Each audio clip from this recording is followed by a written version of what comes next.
Okay, I'm going to start this intro again. I just did an intro telling you all about the mice problem that we've had, but it was way too long. And like I said, I am going to do a video talking about it because it has been traumatic for me. There was an incident and it's traumatic for me as an animal lover. I don't want to hurt the mice. And like, we use this humane company who came out yesterday because we've been trying to catch them ourselves, as we have done 7 years ago. We had them and we managed it then. And I'm doing it again, I'm rambling about it. But anyway, they've been everywhere in my house and there's been a lot of cleaning up to do.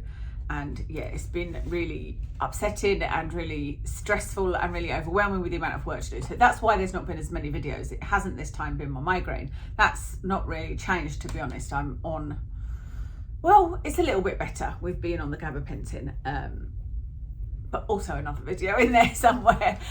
So today I'm talking about empties. I don't have that many, but I always think it's better to do it when it's not full up, and I can talk you through more about why I do or don't like these items. You know, I can spend a bit more time on them. There's not many recommendations in here, to be honest. Looking in here, there are a couple of things that are favourites, and I usually link the things that I recommend, but there's a lot of quite a few fails in here. I've also got, just in case anybody notices it, because Kev says he can see it, there is a lump here. It's about, that's it there.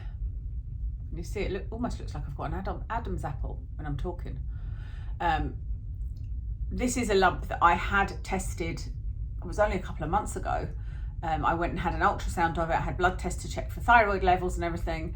And I had the advanced thyroid levels where they test the free T3, and there's nothing wrong with my thyroid. And this, they didn't really say what it was after the ultrasound, but they just said it was nothing to worry about. So I'm assuming it's some kind of abscess, but it has grown and is now very painful. It's painful to touch like that, and it's painful when I swallow. So I might have to go to the doctor and get it sorted, but it's just in case anybody sees it and points it out, because I've been asked before whether or not I've checked if I've got goiter and if I've got a thyroid issue and all of that.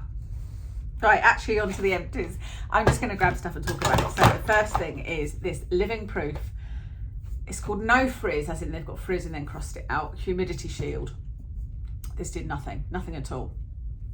To be fair, I did only try it in a day where it was very humid and I was out for a walk, you know, for an hour, but it did nothing. So it's pointless to me if it doesn't work, even in the extreme conditions, you know.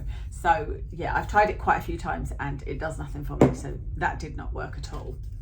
This is an interesting one. This is completely empty. This is the Colour Wow Style on Steroids. And I've actually purchased a second bottle of this. Now, I did that video on Colour Wow where I reviewed quite a few products. And I talked about this as being okay, but it wasn't amazing. But I've used it up and I feel like that probably tells me something. It's the best that I have found for giving a little bit of volume and also helping my curls to hold. Let me just see if there's any left in here that I can do a little, this is what they do on TikTok with it. They just sort of lift the hair up and use it as a volumizer. But I was using it for, so you can see it gives a little bit of volume, but I don't think that lasts, if you know what I mean. Like, I feel like as this video goes on, you'll see it sink. You'll see my hair flatten back to what it was before, because I've already put some of this in. And yeah, it doesn't last very long, but I do like it. It does give a little bit of hold, and I do use it when I am using my curling tongs, and it does help a little bit. So it's not, like I said, the fact that I've bought another bottle tells me something. It's like, I must like it a certain amount because I've used it and I've used it all up and I've bought another one. This is interesting. You'll see things in here. As always, I'm trying to stop the frizzes in my hair. I'm trying to get my curl to hold. Somebody mentioned gel, which is a really good idea, and I need to buy some gel and try that. I have tried gel once before. It was the Bouclame, I think it was called, or Bouclame, I'm not sure how you say it, but I tried that and it didn't do anything. But I am going to try some more gel, because I did used to use gel, you know, when I had permed hair when I was young. I would use gel or mousse, actually mostly mousse, but I did occasionally use gel, and that would make it really, it would make it hold, but it would make it crispy. Anyway, somebody recommended this. Was it Jenny? Let me know who it was. Anyway, it's the Flex Shaping Hairspray by Living Proof, and it was in a TikTok video where they were saying you're using the wrong thing to, you know, hold your curls and you need to use something like this. So I ordered this. It was a bit of a trauma getting hold of it because I ordered it from eBay and it only came in a pack of 2. I couldn't find anywhere else to buy it. They delivered it but didn't leave it at my front door. They took a picture saying it had been delivered, but it wasn't at my front door. It was actually at the main door of my flat, and somebody stole it. So then I ordered it again and finally got it, and this unfortunately does absolutely nothing. I have sprayed this on my hair. I've done it exactly the way they do it in that video where they spray it on, curl it, and then spray it while they're curling it. And I've used it with my curling tong and also my Shark, you know, what is that, the name of that Kawanda effect type of dryer, and it does absolutely nothing for me. So that's unfortunately a fail, but I am still interested when people recommend things that are supposed to work. This is the Garnier Ultimate Blends Banana Hair Drink.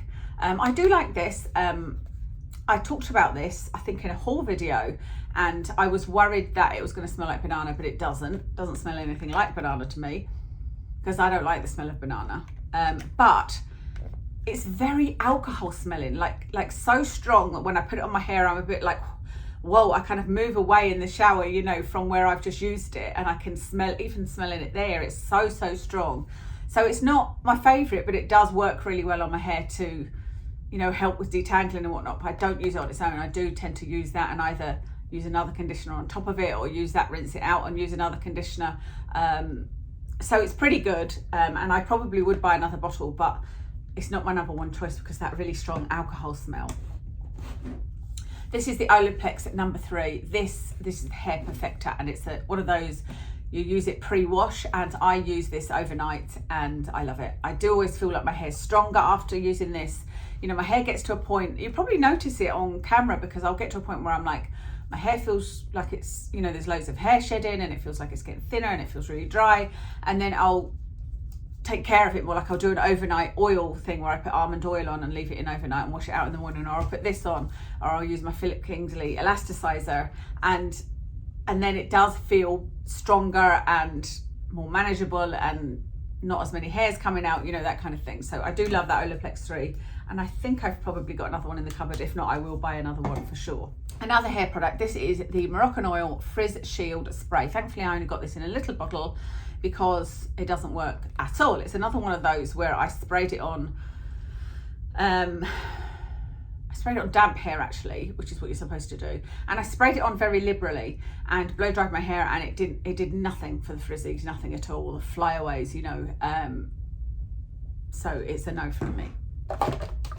That is all for hair care. A couple of skincare items and a bit of makeup. This is the Salicylic Acid and Hydra solution. So this is the salicylic acid that's kind of oily, and I think the Ordinary may have sent me this. I can't remember. It was quite a while back I got it. It wasn't great on my face, but then I don't need to use salicylic acid nowadays necessarily. I do have tiny white bumps under my skin, but I just don't think salicylic acid is going to get that. And I was never a lover of salicylic acid as an ingredient on my face, but where I have found this to be pretty useful is on my bikini line. You know, where you get ingrown hairs and whatnot, this is pretty good for that. So I did find a use for it. This is the Simple Micellar Cleansing Water. This is one I do still love, have loved for a while, continue to use and continue to enjoy. This is the Soap & Glory In The Glow 5% glycolic acid exfoliating tonic. I don't know why I decided to try this. I just go through a phase where I'm like, oh, I want to use an exfoliating tonic. I'm currently using the Ordinary one, the new Ordinary, I think it's yeast base or something like that. This was okay. It's not a repurchase for me. I didn't feel like there was any difference using that in my skin at all. This is the Maelove The Glow Maker Antioxidant Serum. This is the vitamin C plus ferulic acid and vitamin E as well, I think. Yeah, I really enjoyed this. This was great. I got this from Amazon and it's definitely one I'd repurchase. I did feel like my skin was better using this. I'm currently using the Geek and Gorgeous one, which is one I also know that I love. It may be worth me doing a comparison of kind of price and pH and how they feel, how they made my skin feel, but I did enjoy it and I would repurchase. Oh, this is the Naked Sunday SPF 50. This is a tinted sunscreen. There is a little bit left, a tiny bit left. this is very thick. I've done a whole review on this. This is very thick and tinted, and to me does leave a nice colour on your face, but a slight colour. And I don't prefer tinted sunscreens because I want to put one sunscreen on my face, down my neck, and especially like here where I'm wearing this cream top, it's gonna stain it, you know, it's gonna get colour on it, and that's not what I want. So I prefer a non-tinted one, but I do really enjoy this. This is a really unusual feeling one. It's like I said, it's really thick, but it's also really moisturising, and then it doesn't feel thick, it doesn't feel too much on your face once it's kind of melted into your face. So I did really enjoy that. Would I repurchase? Probably not, just because of it being tinted, but I go through phases of going, oh, I'm going to try that despite it being tinted, you know. I used up the Sunproject Sun Relief Cream. This is by Thank You Farmart. This is SPF 50. This was nice. It's a PA++++. I know you guys love. I don't think I've reviewed this one fully. I will probably leave it in. There's a box in the background there that's got stuff in that I need to do something with, and a lot of the time it's like write notes on it and, you know, fully review it. So I did really enjoy it, but there's nothing that would make me say yes, I'm going to immediately repurchase, but there's nothing that would say I wouldn't repurchase, if you know what I mean. It was nice, and it fulfilled everything I needed it to, and that's about it. And the final skincare item, and then it's just makeup, is this Ocu Wake eye cream. I bought I'd had the Ocu Wake cream before. In fact, I think Face Theory sent it to me a few years back, but then I went and purchased the Ocu Wake Pro version of the eye cream because you know, I do feel like my under eyes look bad. It didn't do anything. You can see I've used half of it, and I used that half of it, which you don't need very much at all when you're using eye cream, you know. I used that much religiously, and I just felt like it was doing nothing at all. So that's a fail for me. Number 7, translucent powder in Fair. I love that. That's the product that I would repurchase. The only thing I don't like is the tub, because it's quite bulky. I prefer it in a smaller tub. And the other thing is, there is a little bit come out there that I've missed, but the other thing is I prefer using a pressed powder, because as has just happened there, it gets everywhere, and I'm just so, as I said before, I'm clumsy, and using stuff like this, I end up with it like on the throw that I've got over me, so that I don't get it on me and I'll end up with it on the throat. So I much prefer a pressed powder. This is the Laura Mercier. This is the Silk Cream Foundation, but this one is in vanilla, I think. Yeah, vanilla.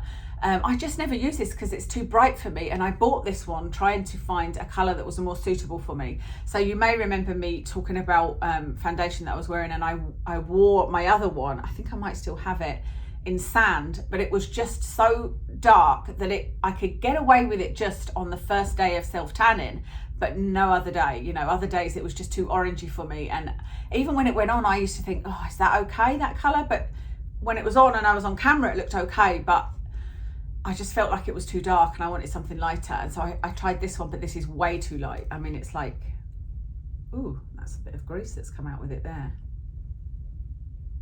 Oh yeah, it's come out quite greasy, but it doesn't look that light on there, does it? But I don't know, I just don't like the colours in the Laura Mercier foundations, but I do really like this formula of foundation. So obviously that was not a repurchase for me, and I just can't find a colour to suit me. I tried this e.l.f. It's a cream shadow, and what I had done was I had got the one in purple from Amazon. This is in white. I've got the one in purple, and I really liked it, but I was allergic to it, and I should have known that because it was purple. My eyes tend to water and be allergic to things that are purple or red, so I should try and avoid putting those on my eyes. But I thought, well, I'll try the one in white and see if that does the same, because I'm missing having an eye primer that really brightens up my shadows, you know. And I used to use the Illamasqua pigments, cream pigments, which actually I should check those because I don't know whether they still exist.